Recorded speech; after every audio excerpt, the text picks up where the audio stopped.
Hello everyone, Jogta Academy के YouTube channel पे you're all very welcome. I am Arshdeep Shahi और मैं जोगता अकेडमी की ज्योग्राफी फैकल्टी हूँ। और आज हमारे साथ है नवजोत सिंह जो कि HFS के एग्ज़ाम में रैंक 1 है। तो आज हम उनसे बात करेंगे and we will try to understand कि उनकी क्या स्ट्रैटेजी रही है, क्या उनके अप्स एंड डाउन्स रहे हैं through the journey. So Navjot, welcome. Thank you so much ma'am.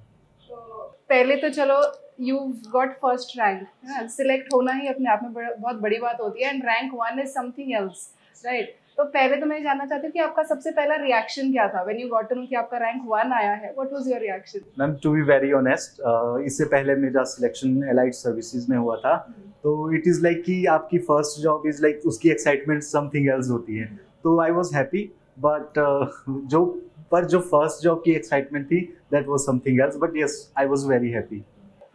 That's great. Okay, तो पहले टू बिगिन विद आप मेरे को अपना थोड़ा सा एजुकेशनल बैकग्राउंड के बारे में कुछ बताएंगे? मैम मैंने अपनी 10th तक की पढ़ाई गवर्नमेंट हाई स्कूल कलवारी से की है। Kalwari is a small village in tehsil Banjar of district Kullu.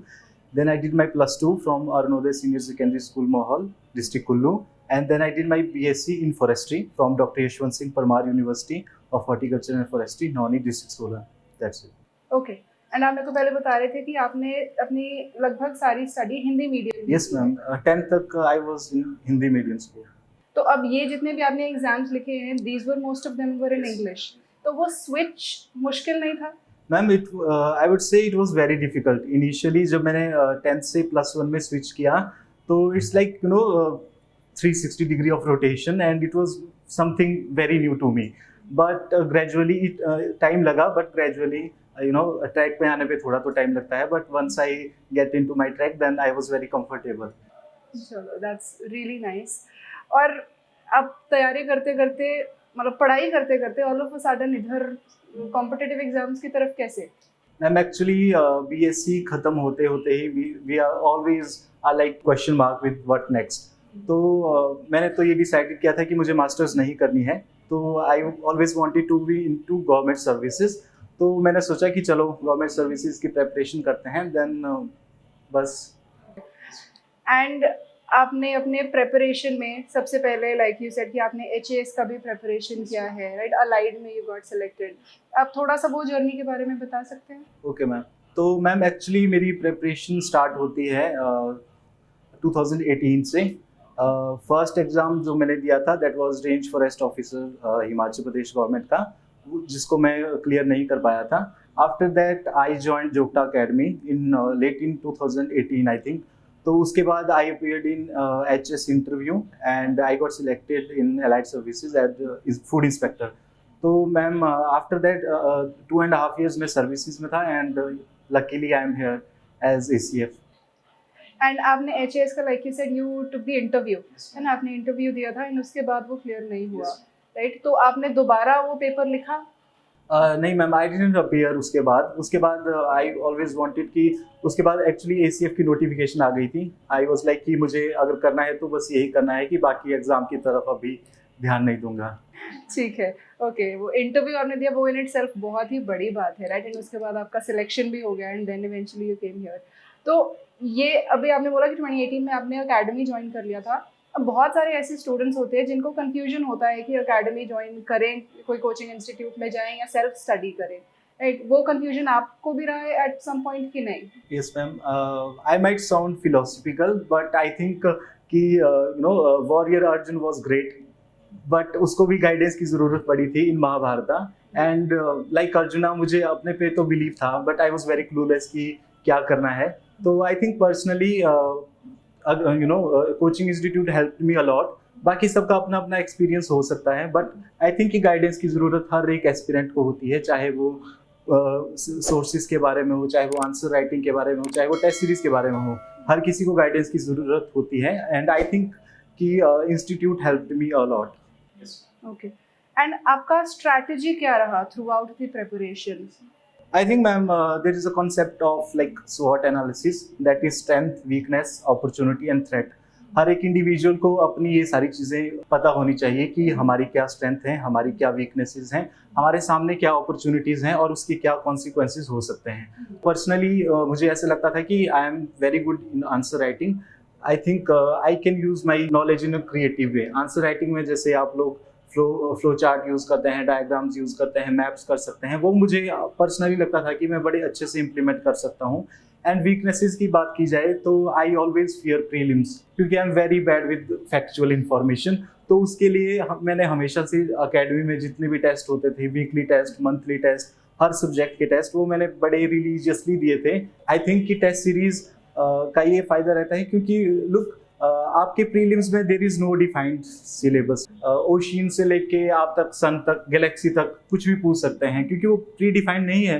तो उसके लिए आपके पास एक क्वेश्चन बैंक होना चाहिए। आप स्पेक्ट्रम, लक्ष्मीकांत चाहे कितनी बार भी पढ़े कि वो इनफ नहीं रहेगा, क्योंकि वो डिफाइंड ही नहीं है कि प्री का क्या सिलेबस है। तो आई थिंक कि आप जितनी भी आंसर राइटिंग कर सकते हैं वो कीजिए, और जितने भी टेस्ट सीरीज आप दे सकते हैं, that will be very very beneficial.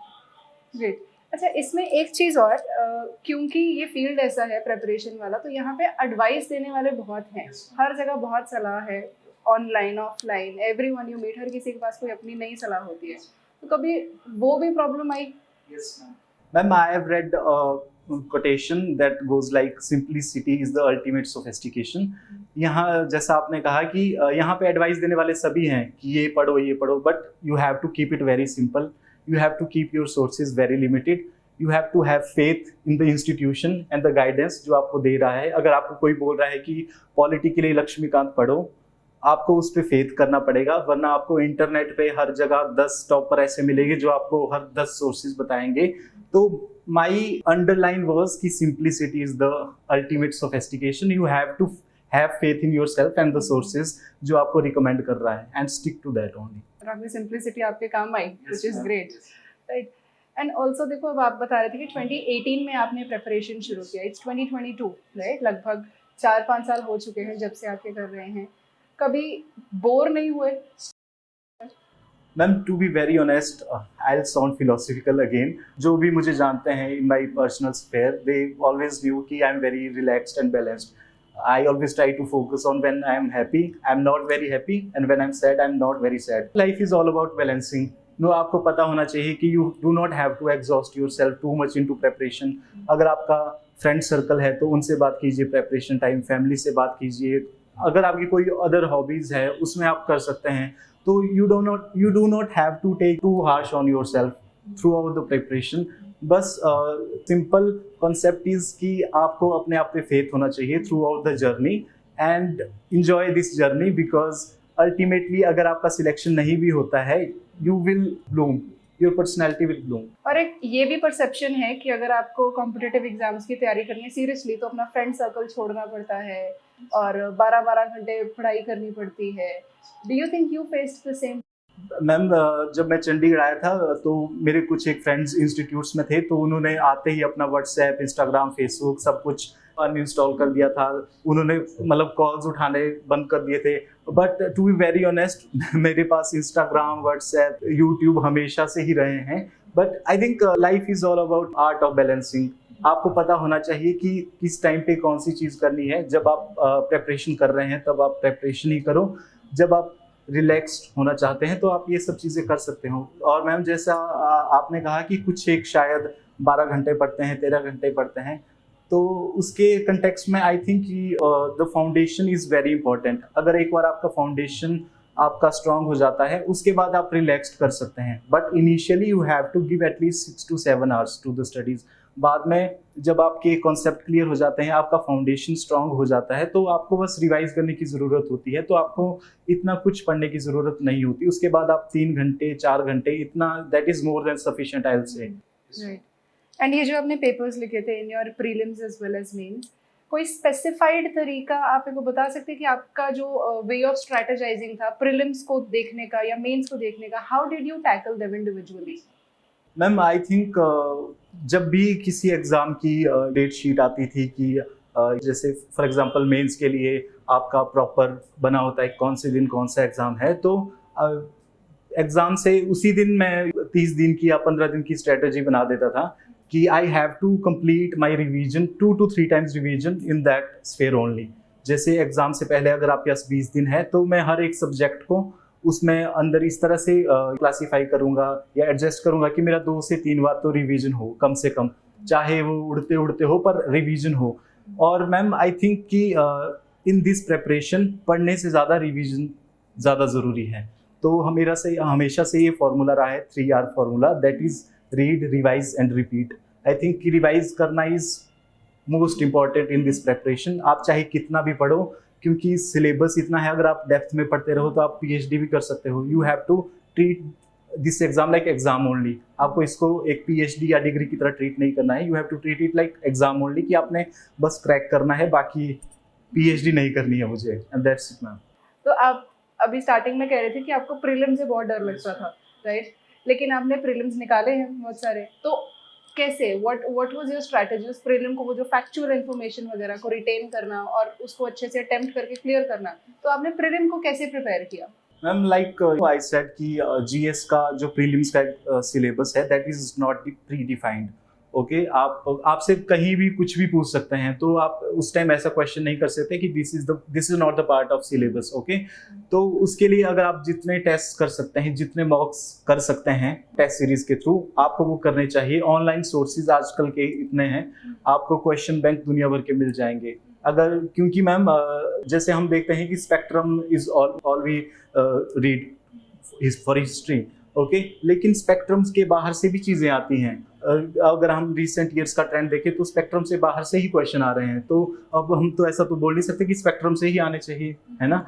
तो मैम उसके लिए आपके पास एक क्वेश्चन बैंक होना चाहिए। वो ऑनलाइन साइट्स आपको बहुत सारी मिल जाएगी, तो उसमें क्वेश्चन बैंक पहले से प्रिपेयर है। और दूसरा मैम, जब आप टेस्ट सीरीज देते हैं इन कंट्रोल्ड एनवायरनमेंट, आपको पता चल जाता है, क्योंकि कई बार कई स्टूडेंट्स ऐसे होते हैं जो एग्जाम के टाइम बिल्कुल ब्लैंक आउट हो जाते हैं due to pressure, due to stress. वहाँ पे वो शायद रिक्रिएट नहीं कर पाते या रिकॉल नहीं कर पाते फैक्ट्स। तो कंट्रोल्ड एनवायरनमेंट में टेस्ट सीरीज देना बहुत इंपॉर्टेंट है, क्योंकि आपको पता चलता है कि आपके अंडर प्रेशर आप कैसा परफॉर्म कर सकते हैं, और दूसरा कि आप अपना टाइम मैनेजमेंट कैसे कर सकते हैं। तो आई थिंक फॉर प्रीलिम्स मेरा हमेशा से सबको यही गाइडेंस रहा है कि टेस्ट सीरीज जितनी हो सके उतनी करें, पर वो आप कंट्रोल्ड एनवायरनमेंट में ही करें। ऐसा नहीं कि घर में बैठ के यूजुअली जैसे हम करते हैं, एक क्वेश्चन कर लिया फिर आंसर पढ़ दिया, वैसे नहीं, एक कंट्रोल्ड एटमॉस्फेयर में और एक कंट्रोल्ड टाइम फ्रेम में। और प्रीलिम्स में देखो, कुछ तो हमारे डिफाइंड सब्जेक्ट्स है जैसे हिस्ट्री, ज्योग्राफी, पॉलिटी, लेकिन इन द रीसेंट ईयर्स हम ये भी देख रहे हैं कि जो सवाल आते हैं, जैसे कुछ थोड़े अनकन्वेंशनल सब्जेक्ट्स भी, जैसे साइंस एंड टेक्नोलॉजी है, उसका कुछ है ही नहीं प्री डिफाइंड, उसका कोई बुक नहीं है, राइट? आर्ट एंड कल्चर है। तो ये सारे टॉपिक्स को आपने कैसे टैकल किया? जैसे आपने कहा, तो आई थिंक कि प्रीलिम्स इज क्वालिफाइंग ओनली। इसमें आप चाहे 100 पे मेरिट जाती है, चाहे 199 पे, you are in a same ship ultimately. तो आपको बहुत सिलेक्टिव होना है कि आपने कौन से पोर्शन अच्छे से करने हैं। जैसे in my case polity, history, geography, Himachal GK and to some extent science. तो मैं बस यही कवर करके जाता था। शायद मैंने इकोनॉमिक्स आज तक कभी देखी भी नहीं। सभी मतलब जो पढ़ते हैं उनके लिए तो अच्छी बात है, पर मैंने इकोनॉमिक्स कभी देखी नहीं थी। तो आई वाज लाइक कि अच्छा चलो 70% ऑफ द चंक क्वेश्चंस यहीं से आता है, तो इन पे फोकस करते हैं अच्छे से, क्योंकि अल्टीमेटली मैम कि हर किसी को सब कुछ नहीं आ सकता, तो कुछ ना कुछ हमेशा छूटेगा ही। तो उससे अच्छा जो जितना आपके पास सोर्स है, जितना लिमिटेड आप पढ़ सकते हैं, तो that is more beneficial. And कभी ऐसा हुआ कि आप प्रीलिम्स दे रहे हैं, बहुत बार ऐसा होता है कि कोई ना कोई सेट ऊपर नीचे हो जाता है और स्टार्टिंग में ही आप सवाल देखने लगे तो पहले 5, 7, 10 सवाल नहीं आते, राइट? तो बहुत स्टूडेंट्स को उसका स्ट्रेस हो जाता है, जिसकी वजह से सारी की सारी परफॉर्मेंस ही खराब हो जाती है, right? Has that ever happened? Yes ma'am, जब मैंने अपना HS इंटरव्यू दिया था उसी ईयर में, जब मेरा प्रीलिम्स था, तो my first section was science and tech, and I am a science student, but first 10 questions were like कि जब बॉल बाउंसर या वाइड जाए कि हाँ, यस मैम, हाँ, तो मतलब ये क्या हो रहा है, तो अल्टीमेटली आपको लगता है कि बहुत टफ हो रहा है। तो अल्टीमेटली मैम मेरा हमेशा से प्री देते टाइम यही फोकस रहता था कि मैं पहले हिमाचल देखूं, उसके बाद मैं पॉलिटी देखूं, उसके बाद मैं हिस्ट्री देखूं, उसके बाद ज्योग्राफी देखूं, लास्ट में साइंस एंड टेक देखूं, चाहे वो फर्स्ट में हो चाहे लास्ट में हो। बट मेरा यही होता था कि सबसे पहले जो आपका स्ट्रॉन्गेस्ट है वही अटेम्प्ट करें। एंड मेंस के लिए आपकी क्या स्ट्रैटेजी रही? ओके मैम, तो मैम आई थिंक मेंस सबसे क्रूशियल फेज होता है किसी भी प्रेपरेशन का, क्योंकि आपके मेंस के मार्क्स ही अल्टीमेटली डिसाइड करते हैं where you land in the merit list. तो I think you have to be very creative, you have to be very bold, you have to be very unique. क्योंकि जो answer आपके check कर रहा है उन्हें नहीं पता कि नवजोत कौन है ना, उन्हें नहीं पता XYZ किस बैकग्राउंड से है, उसका IQ क्या है, उसे कितना नॉलेज है. अल्टीमेटली आपके जो आंसर्स हैं उनके थ्रू आप रिप्रेजेंट होने चाहिए. You have to make your answers very unique. क्योंकि मैम मान लीजिए कि कोई फैक्चुअल सा क्वेश्चन आता है like tourism, scope of tourism in Himachal, तो अल्टीमेटली 90% ऑफ द पॉपुलेशन एक ही चीज़ लिखेगी, लेकिन जो 10% होगी वो कुछ उसको मल्टी डायमेंशनल बनाएगी. हो सकता है उसमें कोई करंट अफेयर्स की कोई स्कीम्स डाले, या इकोनॉमिक सर्वे की कुछ डाले, या फिर मैप्स के थ्रू दिखाए कि कहाँ पे HP के किस पोर्शन में किस टाइप के टूरिज्म का पोटेंशियल है. तो that is what makes your answer different. You have to use, flow charts, you have to use maps, diagram, anything that can make your answer unique and different. तो मेरा हमेशा से answer writing के लिए mains में यही रहा है कि आपके आंसर्स आपकी पर्सनैलिटी को रिप्रेजेंट करना चाहिए कि you are unique and you are different, and आपको क्रिएटिव होना है, but you have to use your creativity knowledge के साथ. ऐसे नहीं कि कुछ भी क्रिएटिव करे, आपको अपने नॉलेज और क्रिएटिविटी को मिक्स करके आंसर लिखना है. तो वो जो आप 10% एज की बात कर रहे हैं एक आंसर में, जो एज होना चाहिए, उस एज को फ्लो चार्ट्स वगैरह के अलावा हाउ एल्स डिड यू होन इट? जैसे आपने करंट अफेयर्स की बात की, तो माय मेन क्वेश्चन इज कि आपने करंट अफेयर्स को किस तरीके से कवर किया, क्या उसमें से मेन क्रक्स निकाल के कैसे आपने उसको यूज किया अपने आंसर्स में एज लाने के लिए? जुक्ता सर ने मुझे आंसर राइटिंग टाइम भी कहा था, the current affairs act like cherry on the cake. तो जैसे मान लीजिए कि कोई क्वेश्चन आ रहा है, for example I will go with eco tourism का कोई आ रहा है कि क्या स्कोप है एंड क्या लिमिटेशंस हैं इन हिमाचल प्रदेश इटसेल्फ. तो मैम जैसे इकोनॉमिक सर्वे में हर साल या बजट में देयर आर 2 or 3 स्कीम्स जो टूरिज्म के लिए गवर्नमेंट इंट्रोड्यूस करती है. तो आप उसको इंट्रोडक्शन में यूज़ कर सकते हैं या फिर आप उसको कंक्लूजन में इंक्लूड कर सकते हैं.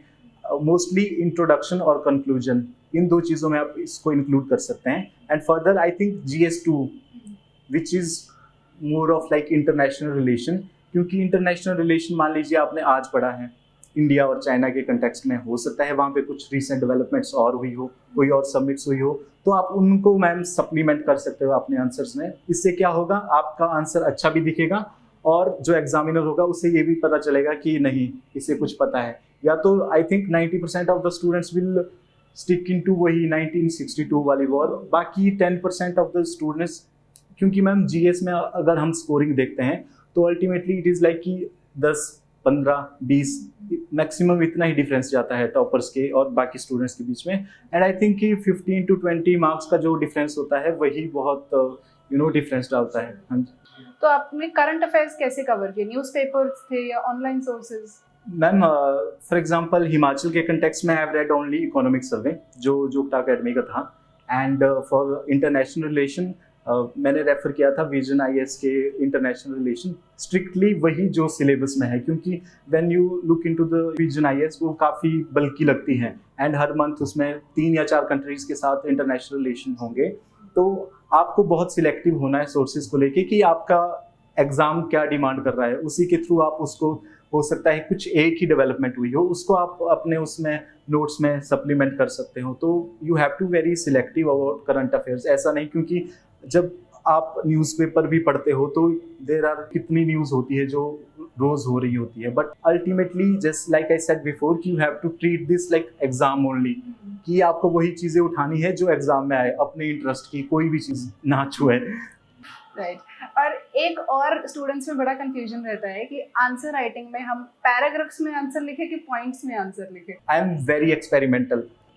मैंने कई टॉपर्स के इंटरव्यू पढ़े थे कि ऐसे आंसर फ्रेम करना है, ऐसे आंसर फ्रेम करना है, but I think ma'am ultimately examiner को कोई भी जज नहीं कर सकता, कि क्योंकि हो सकता है मुझे जो चीज़ अच्छी लगे वो आपको अच्छी ना लगे, हो सकता है मुझे पैराग्राफ वाला अच्छा लगे, आपको हो सकता है पॉइंटर्स वाला अच्छा लगे. तो आई थिंक मैम जो क्वेश्चन की डिमांड थी उसके हिसाब से ही, फॉर एग्जांपल अगर आपको मान लीजिए कोई ज्योग्राफी का क्वेश्चन आ रहा है like how will you control the flood like situation in India, तो उसमें आपके पास स्कोप है, आप पॉइंटर्स डालिए, आप मैप्स भी डालिए, आप हो सकता है कि थोड़े फैक्चुअल स्टेटमेंट्स डाले इंट्रोडक्शन में कि कौन कौन से प्रोन एरियाज हैं, कंक्लूजन में डाले कि कौन कौन सी स्कीम्स या क्या स्ट्रेटजी हो सकती है। तो it's all up to you, क्योंकि सिलेक्शन जब हम देखते हैं उनका भी होता है जो पॉइंटर्स में लिखते हैं, उनका भी जो पैराग्राफ्स में होता है, बट वन थिंग जो हर चीज़ को डिफाइन करती है दैट इज़ कि be different in your answer writing and be very creative and experimental. क्योंकि जब आप एक्सपेरिमेंट्स करते हैं you are open to possibilities. हो सकता है आपके लिए वो बहुत अच्छे से काम करे, हो सकता है आपके लिए वो बहुत नेगेटिव भी जाए। I will give one example. तो जब मेरा फॉरेस्ट सर्विसेज का ऐसे राइटिंग था हिंदी का, तो हमारे लिए उसमें था हिमाचल प्रदेश में कृषि कुछ ऐसे करके वो टॉपिक था। आई am very spontaneous in these things. तो अल्टीमेटली मेरे दिमाग में हिमाचली फोक सॉन्ग्स आने लगे कि I can use these songs in that. तो वो मैम बहुत रिस्की चला जाता है, क्योंकि हो सकता है वो एग्जामिनर बोले कि पहाड़ी लैंग्वेज यूज़ कर रहा है इसमें, बट आई थिंक कि वो मेरे लिए बहुत बेनिफिशियल रही। क्योंकि हिंदी का जब जो कंपल्सरी एग्ज़ाम होता है एचएस में, तो उसमें भी शायद एक टूरिज़्म को लेके एक ऐसे था हिंदी में, तो मैंने उसमें भी हिमाचल के फोक सॉन्ग्स डाले थे।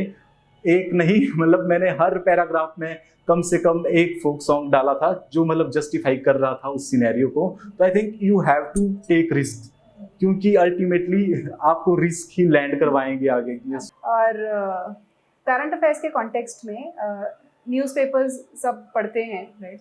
अब उसमें भी बहुत स्टूडेंट्स में कंफ्यूजन इस बात का रहता है कि एक न्यूज़पेपर पे कितना समय लगाएं। देयर आर सम पीपल जो 2-2 घंटे भी पढ़ते हैं, देन देयर आर अदर्स जो 10-15 मिनट पढ़ते हैं। व्हाट्स योर ओपिनियन और advice? Ma'am to be very honest, मेरी जो न्यूज़पेपर को लेके स्ट्रैटेजी रही है, मैं नहीं चाहता कोई भी एस्पिरेंट उसको फॉलो करे। मैंने न्यूज़पेपर अपनी प्रेपरेशन टाइम सिर्फ 2 दिन पढ़ा था। एंड सर ने उस टाइम मैंने नई नई अकेडमी ज्वाइन करी थी, एंड सर वाज लाइक कि आप न्यूज़पेपर लेके आना, द हिंदू। और आई थिंक सर कुछ उस टाइम मल्टी डायमेंशनल पॉवर्टी की कोई रिपोर्ट आई थी। जब आप कॉलेज फेज से एकदम बाद द हिंदू देखें तो इट इज़ लाइक ये क्या हो रहा है। तो मैंने 2 दिन बहुत ट्राई किया कि चलो देखते हैं क्या होता है, क्योंकि अल्टीमेटली मैम आपको पता होना चाहिए आपको वहाँ से क्या पढ़ना है, क्योंकि उसमें बहुत ज़्यादा सोर्सेज हैं। और इनिशियली बच्चों को नहीं पता होता है कि न्यूज़पेपर से क्या पढ़ें।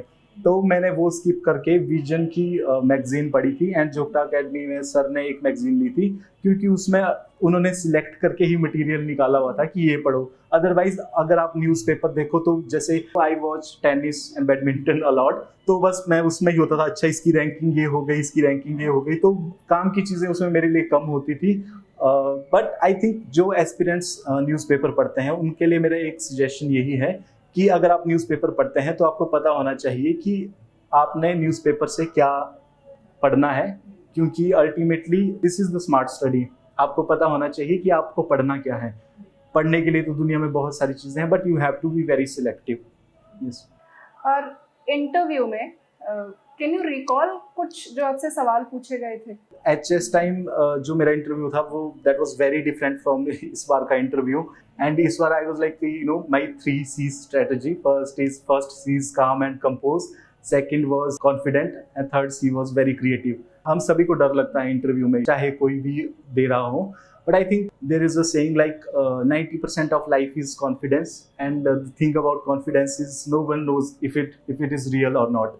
तो चाहे नीचे से पैर शेक कर रहे हो, but you have to be like कि okay I know everything, and you have to be very creative in your answers. अगर फॉर एग्जांपल मुझसे इस बार एक क्वेश्चन पूछा गया था कि what is the scope of forest in mid day meal, तो it was very tricky in that situation जहाँ पे आपके सामने पैनल बैठा है और वो एक्सपेक्ट कर रहा है कि आप स्पॉन्टेनियस ऑन द स्पॉट इस चीज़ का उनको आंसर करें। तो it was I for the 5 to 10 seconds I was like कि ऐसा भी कोई क्वेश्चन हो सकता है, बट अल्टीमेटली मैंने उसको फॉरेस्ट प्रोडक्ट्स को juice, chutney and dry fruits and like we have wild mushrooms, तो इन सब चीज़ों को मैंने साथ में कल्मिनेट करके एक आंसर दिया। तो आई थिंक अल्टीमेटली जो आपसे क्वेश्चन पूछा जा रहा है you have to be very creative. आप वही घिसा पिटा आंसर्स नहीं दे सकते, सर अगर मैं ऐसा होता तो मैं ऐसा करना चाहता था, अगर ऐसा होता तो ऐसा होता। You have to be very honest. अगर आपको कोई चीज़ नहीं पता है, डू नॉट ब्लफ, क्योंकि अगर ज़्यादा से ज़्यादा क्या हो जाएगा, you have to be very honest in your services कि अगर आपको कोई चीज़ नहीं आती है तो नहीं आती है, तो आप इसमें नहीं कह सकते कि सर ऐसा होता है वैसा होता है। एंड द थिंग जो मुझे इस बार इंटरव्यू में अच्छी लगी कि they were open to possibilities and open to discussions, कि अगर आप कोई सजेशन दे रहे हो दे वर लाइक कि हाँ ये भी पॉसिबिलिटी हो सकती है।